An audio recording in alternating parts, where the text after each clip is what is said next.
რადიკალიზმი უნდა დაცხრეს, ჩემი აზრით. ეხლა უკვე ამ არჩევნების შედეგების მიხედვით უკვე რადიკალიზმის ჩვენ არ დაგვიჯერეს, მაგრამ აქ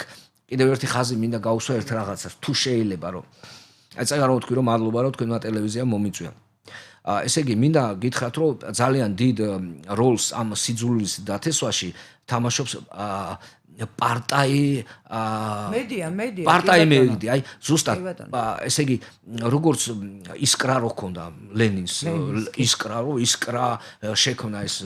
და ისკრიდან ასგარიცა პლანია ხო ხო აი ხო როგორც ისკრა მოქმედებდა და როგორც მოქმედებდა ბაუბახტერი იმაში გერმანიის ნაცების აი ზუსტად სამწუხარო ეს პარტიული ტელევიზიები გინდა ხელისუფლების მხრიდან ავიღო და გინდა ეს ოპოზიციის მხრიდან ერთ-ერთმა ოპოზიციური არხის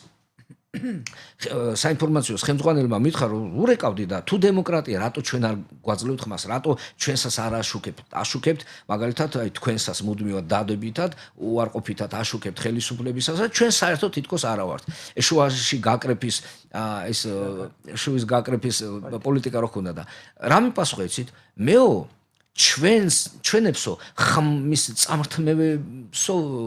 ვერ გაუმრავლე ასე იგი ვერ მოგცემთ რომ ხმები არ წაართოთ ჩვენ ანუ ესე იგი რა ხდება დემოკრატია კი არ